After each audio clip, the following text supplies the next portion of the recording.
Ya se despedía. Hello, ladies and gentlemen. Welcome back to the channel. I hope your day and your week have been going very well so far. The 2025 NFL season is nearly upon us. And you know what that means? The NFL Oracle, myself, had to make his grand return. Guys, welcome to part 2 of my 2025 NFL win total special. This was originally supposed to be one long video. If you watched part 1, there was a point in the video where I made the quick flash decision to cut this into 2 videos. I just think 1 hour and a half long video, a little too much, but we split it into multiple parts. I think it's a little cleaner. So welcome to part 2 of that video where we'll be covering the NFC, all 16 teams in the NFC, and giving a pick on the over or under for each of the 16 teams in the NFC conference. Guys, make sure if you haven't already to please go ahead and hit the subscribe button, hit that like button, and drop a comment down below. And if you haven't seen part 1 yet, make sure to go ahead and check that out. I covered all 16 teams in the AFC and gave a pick for each team. It was 45 minutes long, a little long of course, but I did put timestamps for each division in the description down below, and I will do the same thing for this video today. Now, one last thing, guys, before we move on and continue with our 16 NFC teams, I do want to remind you guys, we talked about it briefly in part 1. We are running our 2025 Guy Boston Sports NFL Survivor Pool. Try saying that 5 times fast. But yes, we are running our 2025 Guy Boston Sports NFL Survivor League Pool.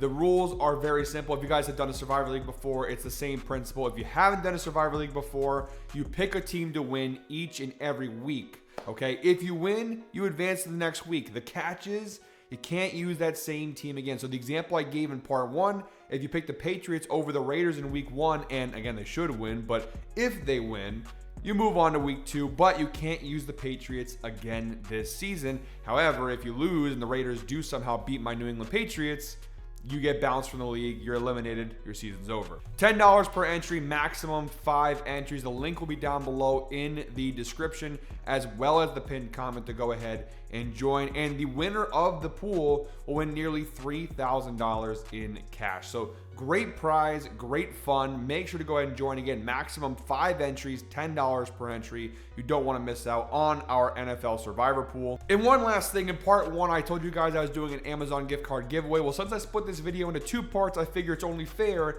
to do another one. So we have our own gift card giveaway for part 1 and our own separate gift card giveaway for part 2. So comment let's go down below in the comment section, and I'll pick one lucky commenter to win a free $25 Amazon gift card. So if you don't win in part 1, you could win here in part 2.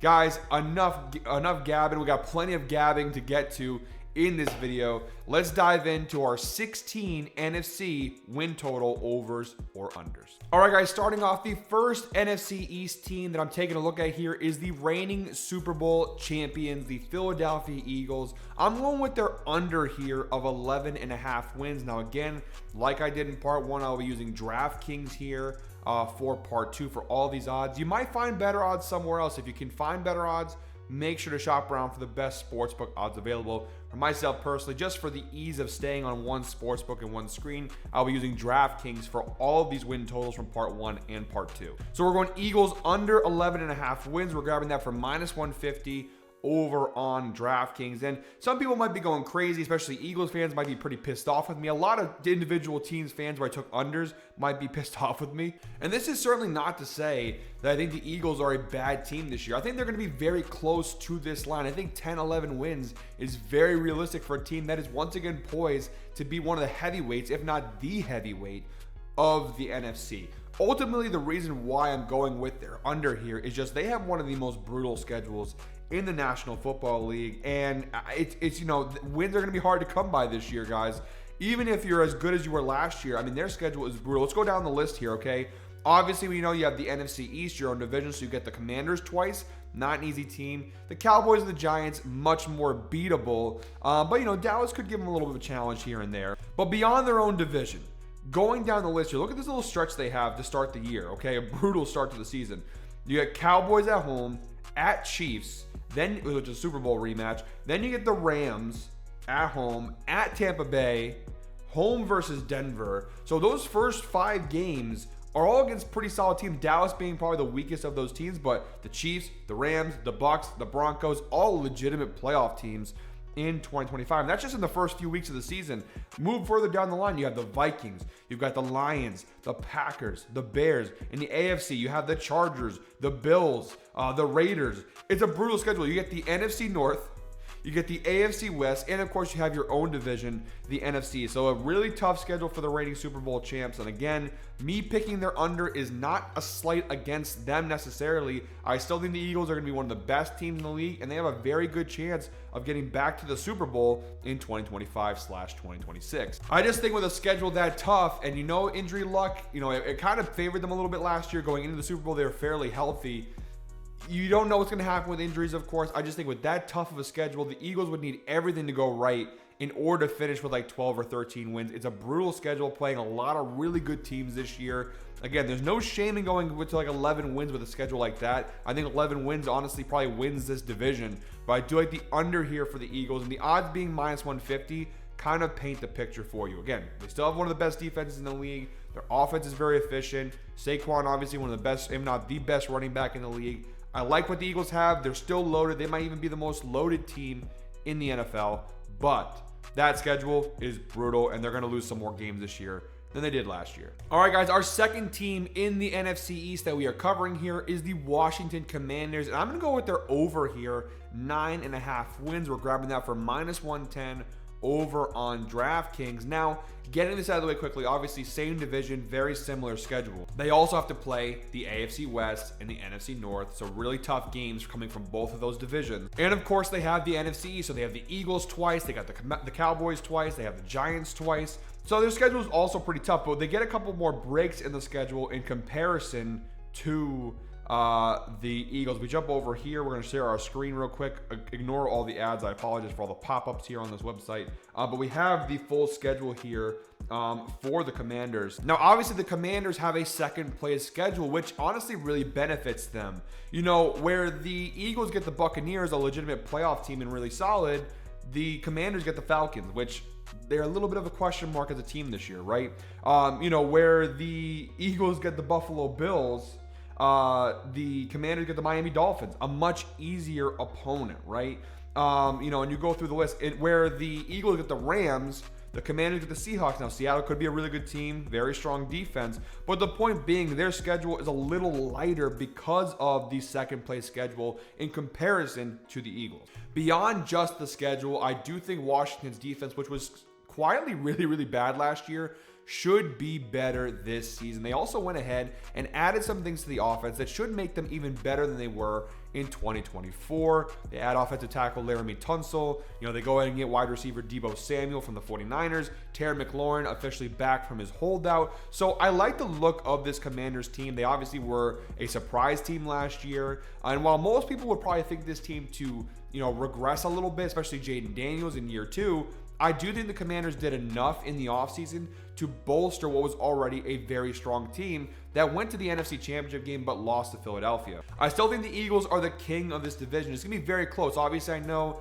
from what it sounds like, I took the Eagles under 11.5 wins and the Commanders over 9.5 wins, so you think they're going to be pretty close. I think it will be very close. My prediction, honestly, is the Eagles go 11-6 and win the division, but Washington finishes 10-7 right below them. So I do think Washington will just narrowly cash that over. Again, the schedule is very tough. They're going to lose some games this year, but I do think the Commanders are a strong enough of a team where some of those games against like the Chargers, against the Chiefs, against the Packers, the Lions, those are winnable games for Washington. I think Washington can come out on top in those contests despite the fact that they are difficult opponents. So that's the over there for Washington. Again, I like this Commanders team quite a bit. I initially was more on the under, but with McLaurin coming back, with some of the additions they had, I think Washington will still have a very strong season here in 2025. All right, guys, for my next NFC East pick, and if you've already watched H2H Season 3, you know where I'm going with this one. And by the way, guys, if you haven't checked out our H2H Season 3 premiere, it's the show where myself and Ev, we come together and battle it out weekly for NFL superiority, I guess you could say. The show is literally called Head to Head. We go head to head on picks each and every week. We did our NFL Futures edition on Wednesday, came out yesterday. So if you haven't checked that out, go ahead and check it out. But one of my favorite picks One of the highlights of that video was I won the Fade Me round, and I took Cowboys under 8.5 wins. I forced Ev to take their over 8.5 wins. So all of that to say, I'm taking the Cowboys here under 8.5 wins, which is minus 145 odds over on DraftKings. A little juice there, but I love the Cowboys under at 8.5 wins. Just reiterating what we've already talked about with the Commanders and with the Eagles, the schedule for the NFC East teams is not easy. NFC West and NFC North, you still got to play those two divisions, which are really, really strong. Honestly, there's probably 6 playoff teams potentially between those two divisions, which is absolutely insane. The Lions, the Packers, the Vikings, the Chargers, the Broncos, the Chiefs, all 6 of those teams are legitimate playoff caliber teams, and the Bears and Raiders will both be improved. And yeah, they're not great teams, but they're going to be feisty, even though they are not as strong as the other teams previously mentioned. And you got the NFC East. You got to play the Commanders twice. You got to play the Eagles twice. I just look at the Cowboys schedule, and I don't love anything that I see. The only real breaks in the schedule you get to play the Jets, which if you saw part 1, I kind of think the Jets will be feisty this year. And you get the Cardinals. Yes, you do get a little bit of break. You get to play Carolina, but the Cardinals are not going to be a pushover team. I really, or was it the Panthers, the Saints? I was correct. They do play the Panthers this year from the NFC South. But long story short, guys, I just don't think this Cowboys team did much of anything in the offseason to take this team to another level. Yes, they went ahead and got wide receiver George Pickens, which I am very interested to see how he works within this Cowboys offense. But the Dallas Cowboys are the Las Vegas Raiders of the NFC. And again, if you did watch part 1, I was a little bit lower on the Raiders than most people have been. These just top-heavy teams, I don't trust them. The Cowboys, they're so reliant on their superstars, but if you look at the sum of their parts, it's just not a great team. The Cowboys defense without Micah Parsons is very mid at best. And Micah Parsons, unlike with Terry McLaurin and with Trey Hendricks and the other guys who are holding out, he still hasn't come to an agreement with the Dallas Cowboys. Now, I do think ultimately Micah Parsons will be there and will play for the Cowboys this year. But in the event he doesn't, this Cowboys defense is now bottom 10 in the league without him. Even with him, I don't love their defense overall. And offensively, they still don't have a reliable running game. Yes, they brought in some new running backs, but Javonte Williams, Miles Sanders, these guys were burnouts on their previous teams. Why now moving to Dallas are they going to just automatically jump up? Now, maybe they do. Maybe Javonte Williams, early in his career with the Broncos, looked promising. Maybe he goes to Dallas and maybe he steps it up. Miles Sanders, early in his career, looked promising. Maybe he goes and steps it up. Who knows? But it's not all that reliable. Their offensive line is not as strong as it's been in years past. And again, the Dak Prescott thing, when he's healthy, he is good, but his health has been a concern for years now. He's consistently getting hurt. I just don't trust it. Even if their offense is decent with CeeDee Lamb and George Pickens and Dak Prescott puts up some numbers, his defense isn't going to be all that great, and their schedule is brutal. I think the under 8.5 wins is very fair. Even if the Cowboys do play better than expected would be 7 or 8 wins, in my opinion. I just don't see any way this Cowboys team gets to 9 wins. So I'm going with the under here, 8.5 wins for the Dallas Cowboys. And guys, our fourth and final team from the NFC East, we have the New York Football Giants. And I am going under here, 5.5 wins, which is plus 110 right now over on DraftKings. Now, let the record show, I actually think the Giants could be a frisky team in 2025. They have pieces on both sides of the ball that I really like. I think their defense, especially with the addition of rookie Abdul Carter, should be improved. That pass rush should be pretty lethal in New York. I like their defense for the most part, and off the offensive side of the football, they got some nice young pieces with Malik Neighbors and Tyrone Tracy and rookie Cam Scatabo and some of these names. But the uncertainty at quarterback, they're going with Russell Wilson to start the year. We've now seen the last 3 years of Russ between the Broncos and the Steelers. I haven't been totally blown away by that. Maybe the Giants will be better, but I just don't trust Russ. And then if he comes out, your options are Jameis, who I'm a huge Jameis Winston fan, let the record show. I love Jameis, but he has his shortcomings.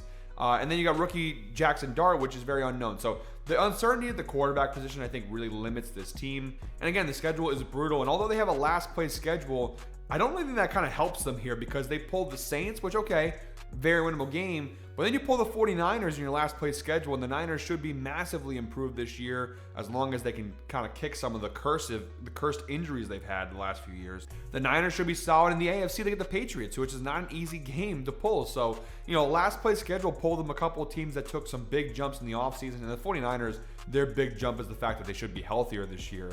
But I really just think the schedule is the problem here for the Giants. They have a brutal schedule. I just don't see how they get more than 5 wins here. I really don't. I think this team is improved. I like the direction they're headed in, and I think Jackson Dart could be solid. But this just ain't the season. For a last place team with a last place schedule, this is one of the toughest schedules, if not the toughest schedule in the National Football League. So under 5.5 wins for plus 110, you can take that home to the bank.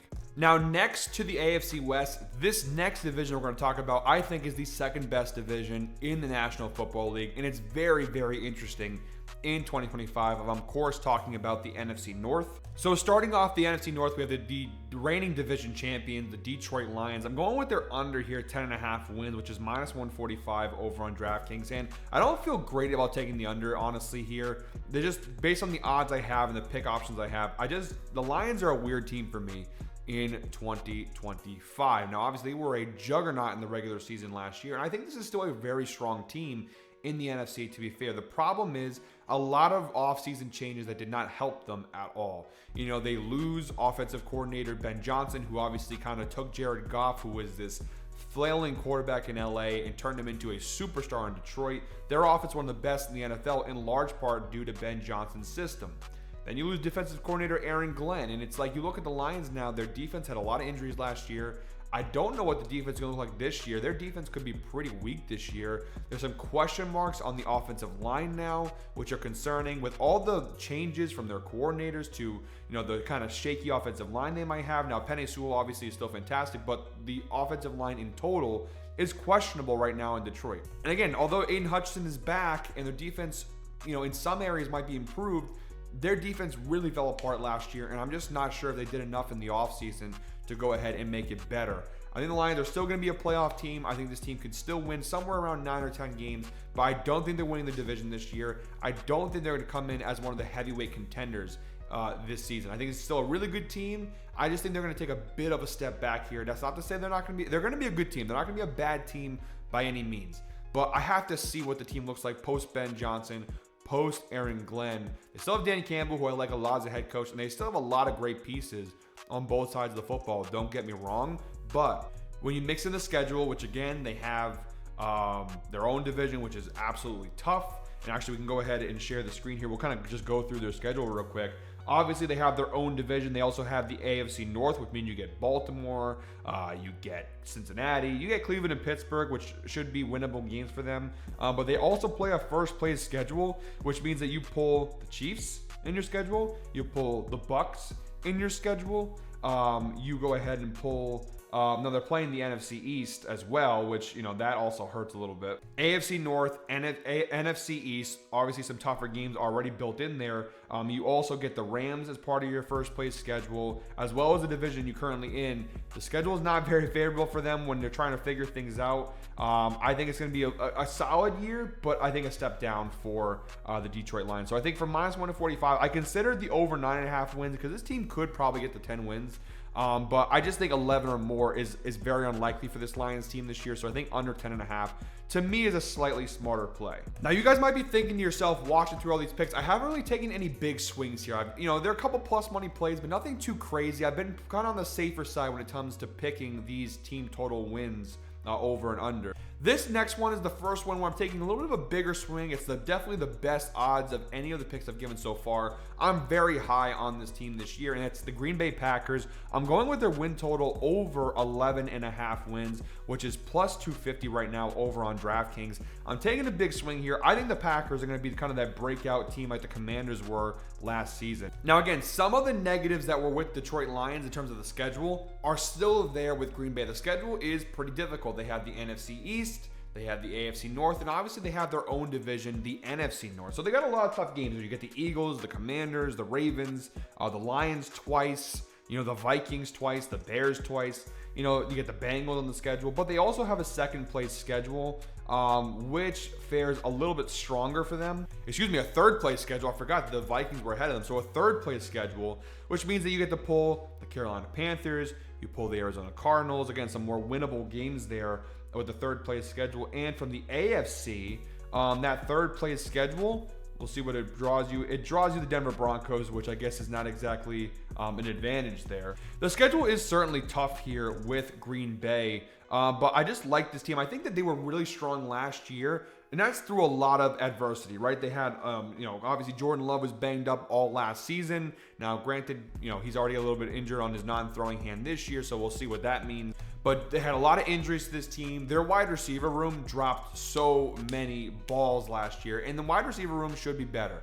This team has a solid offensive line, a great running game. I think Jordan Love is going to have a breakout season this year, and defensively, the team should be better in 2025 than they were in 2024. I think there was a lot of unfortunate factors that held this team back in 2024. I think the Packers are going to take a big leap this year. I think they're going to break out. Could I be crazy here? Absolutely. Could Detroit still be the kings of this division? Absolutely. But I think Green Bay, there's something about them this year. I think from top to bottom, their roster is very, very strong. I think offensively, they've been good, but I think you're going to see the Packers offense really explode this year in a way we haven't seen before in the Jordan Love era in Green Bay. I think he's going to have a great year. I think this offense is going to have a great year. I think the defense will be good enough to make this team a Super Bowl contender. So I like Green Bay a lot here. Their win total over 11.5 wins. Again, plus 250 over on DraftKings. Our third team in the NFC North, we're going with the Minnesota Vikings over 8.5 wins here. It's minus 155 over on DraftKings, so a little bit of juice on there. We went from taking a big swing with the last pick to a lesser swing, a little baby swing here with this one. Unfortunately, people are starting to change their opinion on the Vikings, and so the value is starting to turn. I think if you went back a month ago, this over 8.5 wins would have been way more valuable from an odds perspective. Now minus 155. I think Minnesota is still going to be very strong this year. They just recently traded for Adam Thielen yesterday, kind of beefing up their wide receiver room. There's no reason why this team shouldn't be, again, one of the better teams in the NFC. They have a top 5 defense in the NFL. Brian Flores is back running the defense. The same system, the same methodology in terms of their defense, their blitz rates and all that stuff should still be there, which made them very successful last season. Offensively, this is a decent offensive line with great weapons. Again, Jordan Addison starting the year suspended. Some injuries as well, but when you get this team back, and they will in about 4 or 5 weeks have their full wide receiver room, barring any other unforeseen injuries or whatnot, Justin Jefferson, Jordan Addison, Adam Thielen, TJ Hawkinson at tight end, their running back room. I think Minnesota, the biggest question mark, of course, has been J.J. McCarthy. But, they took Sam Darnold, and look what Darnold did. If McCarthy's even close or even halfway as good as Darnold was, this team can get to 9 wins. Everything around McCarthy is so good. I just can't foresee this team winning less than 9 games with all the pieces they have. Yes, the schedule is what the schedule is. It's difficult, but their defense is going to put them in every single game. All McCarthy needs to do is be average, be a game manager, and the Vikings should be able to come away with a lot of these games. I think they're going to be in a lot of close contests this season, but I think Minnesota, that defense makes them a force to be reckoned with, and they have so many weapons on offense where if McCarthy is anywhere close to what the draft analysts were projecting, he should be able to get them to 9 wins. So that's my over here on the Minnesota Vikings, 8.5 wins. And then last but not least, our 4th team in the NFC North. This one might be a surprise to some people. I'm going to go with the under here on the Bears, 7.5 wins. It's plus 145 over on DraftKings. Look, the schedule, again, we'll just kind of keep reiterating schedules here. The schedule is not easy for them, okay? I'll say it one more time. They've got their own division, which means they have to play the Packers twice, the Lions twice, and the Vikings twice. That right there is very brutal, okay? You also have the AFC North, which means you get the Ravens, you get the Bengals. Yes, you get a little bit of help there with the Browns and the Steelers, but that division is not necessarily a cakewalk. You also get the NFC East, which means that you get the Eagles and the Commanders. Now, yes, the Bears are going to have a last place schedule, but like we talked about before, a last place schedule, it wins you the San Francisco 49ers and the Saints. So, okay, granted, you get the Saints game, you can go ahead and take that to the bank, but you also get in that, you get the 49ers, which is no easy walk in the park. And you get the Raiders, which is a very winnable game, but again, the Raiders should be better this year. So the schedule is tough, and they made some nice moves. Ben Johnson, obviously the new head coach. We'll see what that system looks like, but new systems being installed, it takes time, right? It takes time to learn, and we still have a lot of question marks about Caleb Williams that have not been answered yet. Now, maybe they'll be answered this year. He's got everything he needs. A strong offensive line, the running game. He's got weapons in the receiver room, good young tight end, solid defense. Kind of very similar to what J.J. McCarthy, not as strong, I would say, as a team overall as the Vikings with J.J. McCarthy, but a very strong supporting cast on every side, defense, offense, everything. They just need Caleb Williams to come through. Now, even if he has a solid year, which I do think he will have, that schedule is just so tough where I think 7 wins for Chicago That's decent. For year one of Ben Johnson, going 7-10 with the schedule you have, with the strength of this division, I don't think 7-10 is anything to scoff at. Somebody has to be last place in this division, and I think it's going to be Chicago. It's brutal. It's tough. Again, they're going to be a better team. They're going to be a tough out. Playing the Bears won't be fun this year for opposing teams. I just think coming away with those wins could be difficult in year one of the Ben Johnson era. So I think the under there at 7.5 wins, plenty of value at plus 145. I think that's the better play here than taking like their over for minus whatever. I think plus 145 for their under 7.5 wins is the more valuable play. All right, guys, now real quick, before we get back to the video and we have 2 more divisions to go ahead and cover, I want to talk to you real quick about Chalkboard. If you guys like player props and you haven't given Chalkboard a go yet, you are absolutely missing out. Right now, they have an incredible sign-up offer for new users. If you sign up today, they'll give you a free $20, no deposit necessary. Now that is what I call a deal. You need to make sure you use the code GUYBOSTON to go ahead and trigger that bonus, though, to make sure to go ahead and get that deal. So I'll say that one more time. You need to make sure to use code GUYBOSTON to trigger that bonus that gets you the free $20, no deposit necessary. Head over to the link down below in the description or in the pinned comment. Download Chalkboard and sign up with code GUYBOSTON and claim your free $20 today. Again, one more time, guys, link down below in the description. Use code GUYBOSTON when you sign up and claim your $20 free, no deposit necessary. Thank you to Chalkboard for sponsoring today's video. Now, back to the picks. All right, guys, the next division we're going ahead and taking a look at is the NFC South. Now, compared to the other division we've talked about here today, this one shouldn't be as long. I shouldn't have to spend so much time talking about these teams. We're going to start off here with the Tampa Bay Buccaneers, and this one to me is an easy one. I'm going with their over here at 10.5 wins, plus 155. Incredible value. I'm going to let you guys in on a little secret here. I love the Tampa Bay Buccaneers in 2025. This team is phenomenal. Last year, they had some issues with the defense. I don't think their defense is necessarily great this year either, but I do think it's definitely improved in comparison to 2024. Was the bar set a little low? Absolutely, but I do think the defense should be better. And that was the biggest red flag with this team last year, was that defense. As long as the defense improves in the way that it should on paper, this team will be a heavyweight in the NFC this year. Their offense, it goes without questioning, this offense is phenomenal. Baker Mayfield, his career renaissance has been fascinating to watch. They have a great receiving core that was already great to begin with. Now they add rookie Emeka Egbuka, who from all accounts seems to be an absolute steal on the offensive side of the football. They've got a strong offensive line, a good young running back in Bucky Irving. You know, there's a lot to like with the Bucs. Their offense, this is a top 10 offense, maybe even top 5 offense in the NFL in 2025. Mix that with what should be a pretty solid defense and a schedule that honestly is pretty favorable for the most part for Tampa Bay. They get the AFC East, which of course means that you get the Bills, the Pats, the Dolphins, and the Jets, which to me, honestly, is pretty favorable. They play in the NFC South, one of the weakest divisions in the NFL, so that means you get Atlanta twice, New Orleans twice, Carolina twice. Obviously, very good. They also pulled the NFC West, which means they get the 49ers, the Seahawks, the Rams, and the Cardinals, which should be a better division, but we'll talk about that in a few minutes. It's kind of a shaky division this year. A lot of question marks with those 4 teams, Seattle being maybe the strongest bet of those 4. And now the Bucs do get a first place schedule, which means that they go ahead and they get teams like the Detroit Lions and the Philadelphia Eagles thrown in there on their schedule. And they also get the Houston Texans, but to be honest, I think the Texans, and this is no slight to Houston, who if you watched part 1, I do like them a lot. Houston is the weakest first-ranked team of all the AFC teams, the division winners, right? I say Baltimore, Kansas City, and the Chiefs are all better than Houston. So of all the first-place teams from last year in the AFC, the Texans are the weakest. So the schedule is incredibly favorable. They're an improved defensive team, really strong offense. The biggest, honestly, red flag here is the loss of offensive coordinator Liam Cohen, who obviously went over to Jacksonville and took the Jaguars head coaching job. It's the biggest question mark with this team right now is how will the loss of Liam Cohen at OC affect the offense? I don't think it's going to be too big of a deal. I think the Bucs will be just fine. So over 11.5 wins, and again, we're getting that. Let me just go ahead and recheck that real quick.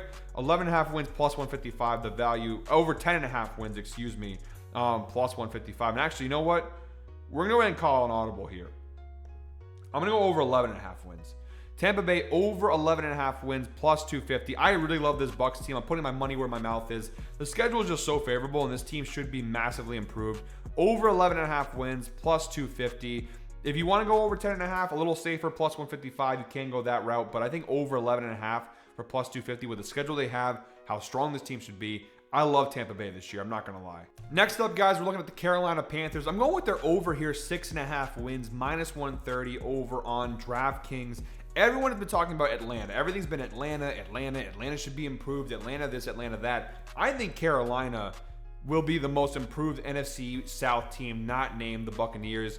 I love Carolina this year. I think defensively, they were pretty bad last year. They've gotten better for sure. And I think offensively, I like the way they're building this offense. A very strong offensive line.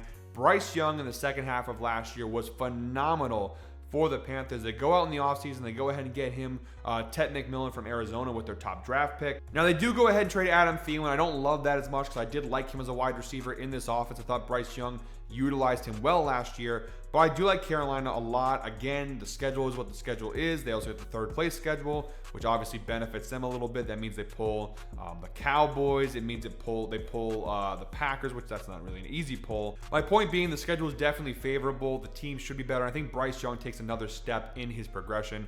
I like Carolina for 6.5 wins. They just have to win 7 games, and they cash the over with the schedule they have and the improvements they've made as a team. I think they're trending in the right direction. I think the over 6.5 wins here is the right play. I'm really betting high on Bryce Young to continue how he finished the year in 2024, to continue that into 2025 and improve upon it. And then more in Atlanta here, under 8.5 wins. A little bit of juice here, minus 150 over on DraftKings. But I think a lot of people are speaking very highly on a Falcons team that I don't think is all that great. Now, they won 8 games last year despite all the issues they had. So it's not too crazy to think they could win 9 games or more, especially with the schedule that they have. I think, honestly, them going 8-9 or 7-10, somewhere around where they finished last year, is very reasonable. Look, their defense was really bad last year, and even if it's a little bit better, I don't think they made enough additions in the offseason to improve that defense. Their pass rush was one of the worst in the leagues. I still don't think it's all that good. Don't love their defense. And on the offensive side of the football, yeah, they got some names. They've got Bijan and Drake London, Darnell Mooney, and fantasy people earmuffs here, Kyle Pitts. But we're all betting on Michael Penix, and we still don't really know what Penix is. He didn't play a lot last year. When he did play, he had some decent moments, but the numbers, it was a small sample size, 3 touchdowns, 3 picks, over 700 yards passing in 3 starts. Too small of a sample size to really get anything out of. But I think for them to win 9 games, they need Michael Penix to be a very strong quarterback, because again, the defense is not good enough to make up for an offense that's not really, really good. That's the biggest thing for me here with this under is, you look at a team like Minnesota, you have JJ McCarthy, who is a very much an unknown like Michael Penix. The difference is they have a strong defense and a strong supporting cast to go off of, where he doesn't need to be great. He can be mediocre or average, and this team will still win football games. Atlanta is not in that same boat. Their defense is not strong enough to carry the load. They need Penix to be good to great in order for this team to get 9 wins or more, or to get, to the playoffs. I don't know if Penix, maybe he will be. Maybe Penix comes out and he's fantastic. I haven't seen enough to prove that, though. I just think the under is the better play here for Atlanta. So under 8.5 wins, minus 150. Maybe Penix knocks my socks off, and I get completely blown away by his performance. But until I see that, I can't go ahead and confidently bet they're over here. And their over 8.5 wins is plus 125. You can go 7.5 wins. Actually, here, I'll share the screen with you guys so you can actually see what I'm talking about. You can go over 7.5 wins. It's minus 140. That's not terrible, but again, I just think the under 8.5 is a much better play for basically 10 extra cents on the dollar. You're going to get, I think, what is more of a guaranteed hit. Versus that one, I mean, if Penix really struggles, then getting to 8 wins could be a challenge. So I think the under 8.5 wins is the better play here when talking about Atlanta. And lastly, the New Orleans Saints. I'm going with their under 4.5 wins. It's plus 115 over on DraftKings. I think the Saints genuinely are the worst football team in the NFL this year. And that's not to say they don't have any pieces. The NFL is kind of weird this year, where I think the league's gotten to a point where there's so much talent in the league now, where even like the bottom feeders in the league have good players on both sides of the football. The Saints have some nice pieces on offense, with Alvin Kamara, Chris Olave, Rashid Shaheed. On defense, they still have a couple of veterans there who are very solid. But on both sides of the ball, nothing impresses me, and the quarterback room is by far the worst in the National Football League. I really don't understand the Tyler Shoe pick at all. I don't, Spencer Rattler's there. great. This team is not going to be good. I'm going to be honest. Even with a weaker schedule, this team is going to get beat up on by anybody that plays them. And I hope I'm wrong. I have a friend in my life who's a Saints fan, and I hope, for his sake, they're better. But I really just do not like this team at all. I don't like the quarterback situation. I don't like the defense. It's getting older. I don't really think it's great anymore.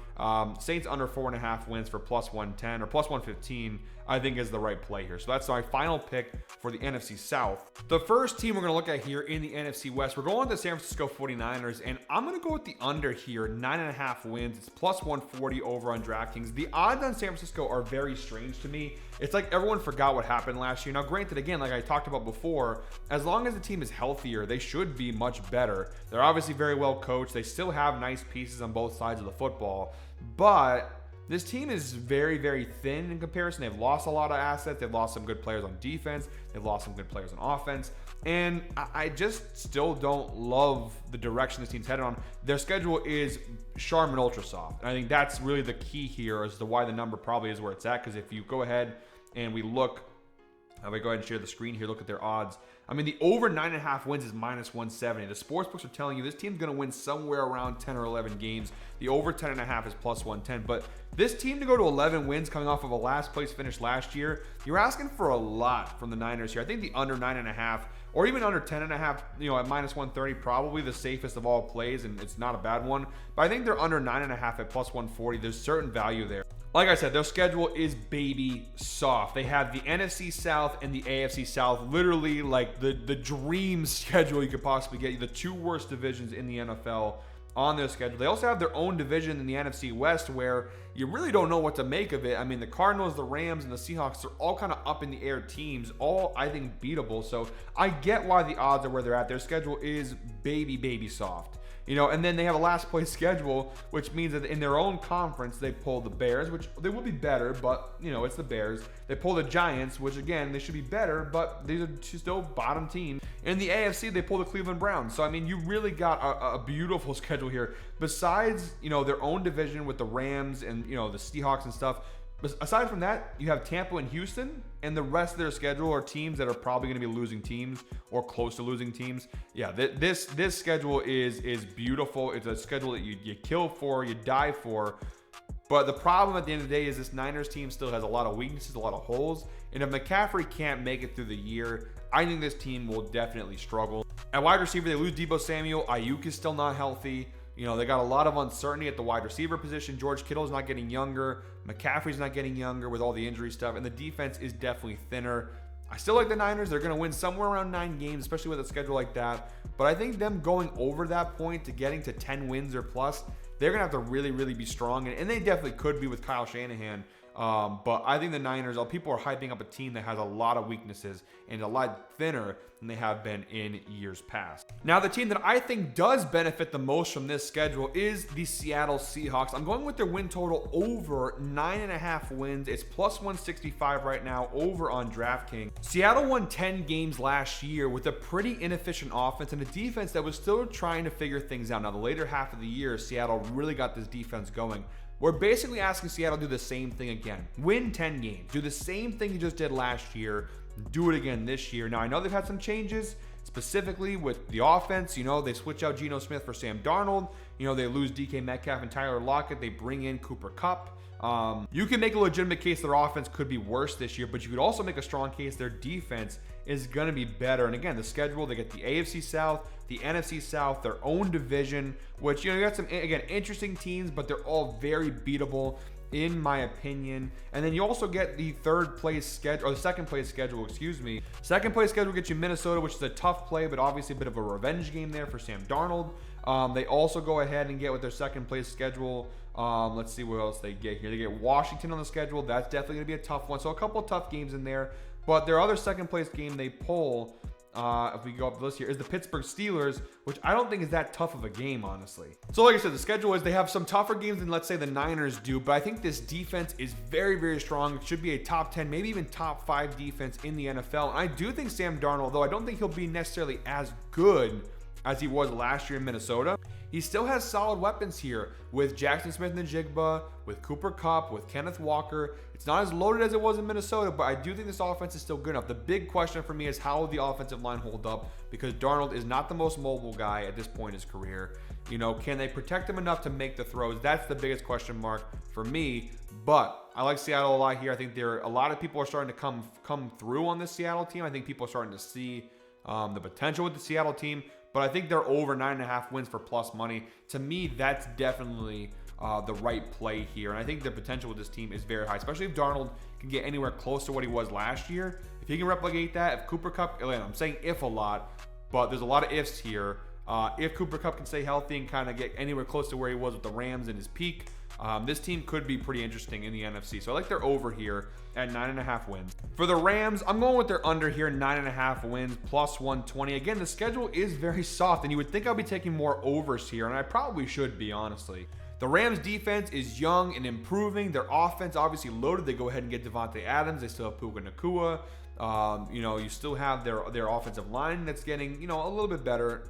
The offensive line isn't perfect, but it's good enough. The biggest thing here, though, is that their quarterback situation is a bit of a mess. Matthew Stafford, at this point in his career, can he stay healthy? Can he survive the season? If he can, again, favorable schedule, AFC South, NFC West, which a lot of toss-up games in there. They do have a first-place schedule, which means that you pull the Baltimore Ravens in the AFC, the Eagles in the NFC, you get the Lions in the NFC. So they have some tougher games. Compared to all the other NFC West teams, they definitely have the toughest schedule there. And again, the uncertainty at the quarterback position concerns me. Their under's 9.5 win. The Rams could still win 9 games and sneak into the playoffs, with this under bet. But I just, 10 or more games when Matthew Stafford may not even survive the year. Your backup option is Jimmy Garoppolo. We'll see what that looks like. But I think the uncertainty at quarterback with the injuries, with Stafford's age and health, I think there's a lot of uncertainty there that makes me very concerned for the Rams.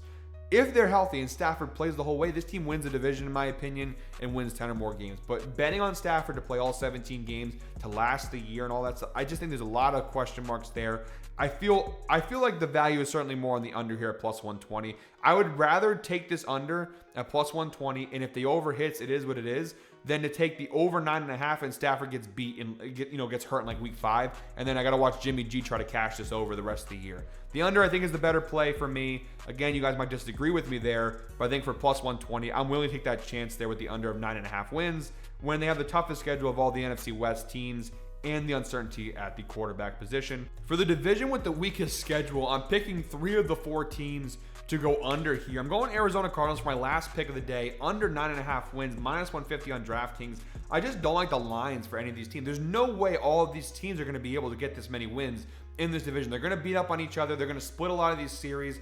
Yes, their external schedules are not that bad, but that's also assuming that the Colts don't take a step forward, the Jaguars don't take a step forward. The Titans, like the NFC South, yeah, it's still not good, but those teams will be competitive, and the Cardinals are not a good enough team, in my opinion, to go ahead and just grant those wins over. Their defense is young and improving, and it's very impressive, and they have Kyler Murray, and they've got some nice pieces on the offensive side with Trey McBride and James Conner and Marvin Harrison hopefully takes another step forward in his development. But I think the under 9.5 wins, they can win 9 games. It's an improvement, and it's solid season for Arizona. But for this team to win 10 games, like there's going to be 2 teams here that's going to be better than the Cardinals. It's got to be the Rams. I think the Rams are better. The Seahawks are better. I think the Niners are about on the same level as them. I think that you're going to finish with 9 wins in that division. I just don't, more than 9 wins, I should say. I just don't see it. I think the under 9.5 wins is the right play here. 10 games or more for Arizona, with this, even with the schedule they have, just doesn't seem likely to me, unless they take a massive jump. Unless like Kyler Murray and this offense really gets going, the defense makes a massive leap in their development. Maybe, but I just really don't buy 10 wins or more for this Arizona team with the division they're in. I think the under 9.5 is the smartest play you can go here. Yeah, the juice is there on minus 150, but sometimes you got to drink the juice, guys. Minus 150, under 9.5 wins. I think Arizona's under is the better play. I like the Cardinals, I do, and I think betting the unders doesn't mean I don't like these teams. It means I just think those lines are not great. I think under 9.5 wins is the smart play here with Arizona. It's my final pick for my 2025 NFL win totals. We made it, guys. All 32 NFL teams over or under their NFL win total officially completed.